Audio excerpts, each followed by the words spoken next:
GOS, Grand Operational Simulation Series, Basic Rules. Allied player turn. The allied side is the active player, the Axis side is the inactive player. Allied mode determination phase. Roll 1d10 for each headquarters marked low or no fuel. Consult the fuel level table to determine the effect. Determine the mode each unit will be in for this game turn. Artillery units are placed in battery or out of battery. Allied construction phase. The Allied side conducts construction of fieldworks and bridges.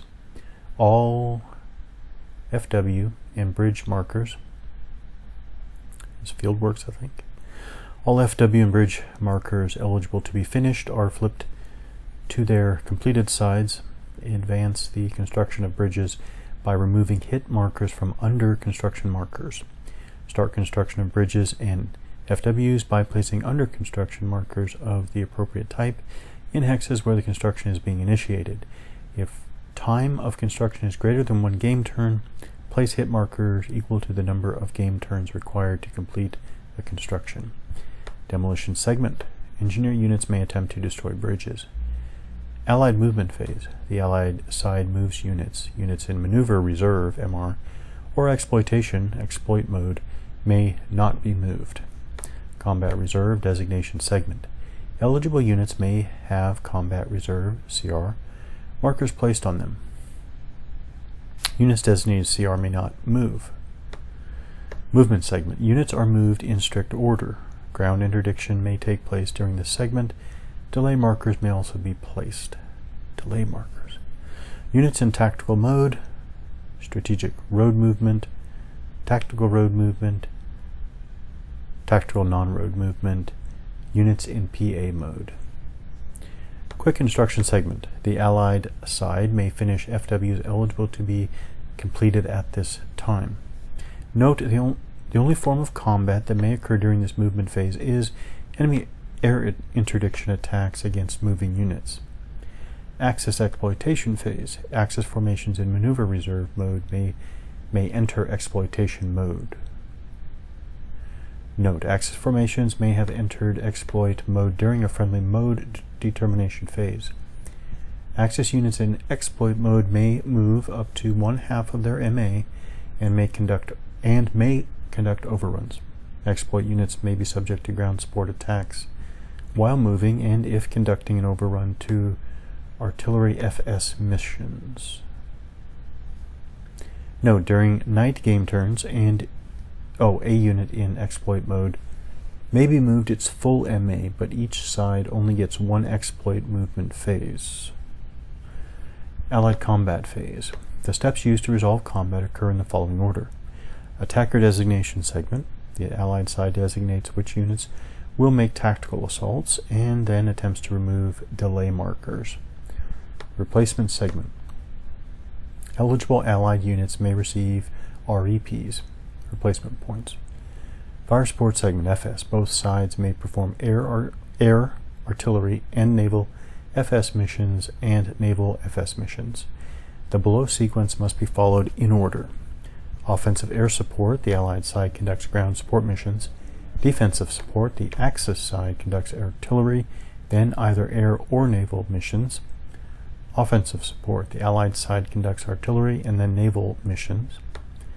Attacker status adjustment segment. The Allied side removes attack designation markers, both tactical and PA, from units that are no longer adjacent to enemy units and who meet their requirements in 12.1.0. The Allied side may then voluntarily remove attack designation markers from units that are adjacent to enemy units. Ground assault segment. The Allied side attacks enemy units using GA. Hasty demolition and collapse of bridges may occur during GAs. Isolated defenders may surrender. After completion of all combat, remove all AS markers. Allied exploitation phase. Allied formations in maneuver reserve mode may enter exploitation mode. Note, Allied formations may have entered exploit mode during a friendly mode determination phase.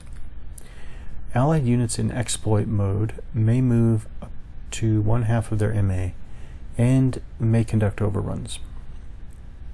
Exploit units may be subject to ground support attacks while moving and if conducting overrun to artillery FS missions. Note, during night game turns, a unit in exploit mode may be moved its full MA, but each side only gets one exploit movement phase. This is all repeated. Allied administrative phase. The administrative phase activity occurs in the following order: air resupply segment, AM and PM. The Allied side may conduct air supply missions. Supply determination segment. The supply status of Allied units, not headquarters, is checked. Mark units with on-hand supply, OHS, and out-of-supply, OOS, markers as required. Mutual ammo replenishment segment. The Allied side may replenish depleted artillery units by conducting DRs or expending AMP. The Axis side may replenish artillery units by expending AMP. Fatigue recovery segment. Allied units in tactical mode only may be eligible to remove one level of fatigue. So there is fatigue. The Axis player turn. The Axis player turn is identical to the Allied player turn, with all roles being reversed. Once this player turn is over, the current game turn is complete. Update game turn indicator. If the last turn in the scenario is complete, the game is over. Determine who won.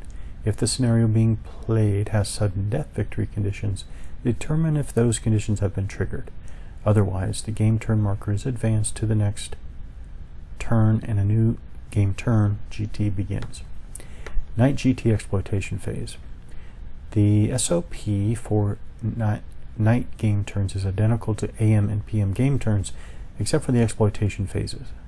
During night and extended night activity periods, game turns, each side may only conduct activity during one of the two friendly exploitation phases of a game turn, but they may move using their full movement allowance. Note, both sides can only use one of their exploitation phases. Neither side can move one formation in one exploitation phase and then other units in their side's other exploitation phase. Example, the German player has a Kampfgruppe KG in exploit mode and the Allied movement phase for the November 17 night turn has just ended. The German player can now choose to move the KG units up to their full MA in this exploitation phase, or he could wait until his night player turn and take an exploitation phase following the end of the Axis November 17 night combat phase. The German player may not do both, however. Extended night activity. At the end of the Axis player turn of each night game turn, either side may extend the game turn with extended night activity, ENA. This ENA period uses the special sequence of play outlined in 3.4.3. Units that move or conduct combat may suffer fatigue. Move or combat. Note, not all scenarios allow ENA periods. Player determination. Each side conducting ENA must first make an ENA die roll, 1d10. The side with the higher DR. Axis win any tie. Will choose which side will be the first player in the ENA sequence of play. These DRs are also used to determine the number of unit activations for this ENA. These die rolls are also used to determine the number of unit activations for this ENA. Okay. Note, scenario rules may award modifiers to the ENA die roll. Okay. ENA activation of units. The ENA die roll result for each side is the number of units that side may attempt to activate for that ENA period. A unit cannot be OOS, OOC, and must be in tactical or exploit mode. ENA activity by leader. A player may choose to use a formation leader to activate units. Leader may be activated and stacked with, in the case of a formation, the formation headquarters, or in the case of a subformation leader, stacked with a unit of that subformation. The leader makes a PR check. Use leader's activation number. If the die roll is less than this number, all units of his formation, subformation, including any attached units, are activated for ENA. When a leader attempts to activate units, under this rule, the leader's attempt uses 1/2 of the allowable ENA activation capacity for that ENA period.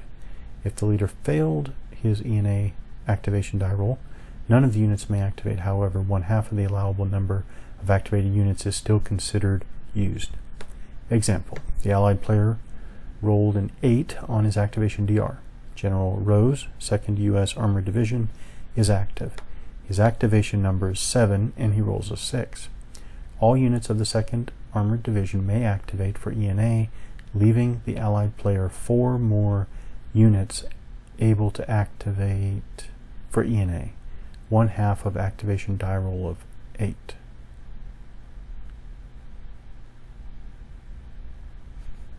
Okay, there's the 8. Okay. ENA activation by unit. A player may attempt to activate each unit for ENA individually or by conducting a PR check using the unit's offensive PR. Units without offensive PR use their defensive PR. The check is conducted at the start of a friendly ENA movement or exploitation phase. Pass, unit is activated. Fail, unit is not activated. The failure counts against the number of attempts allowed. The unit is not fatigued. ENA sequence of play.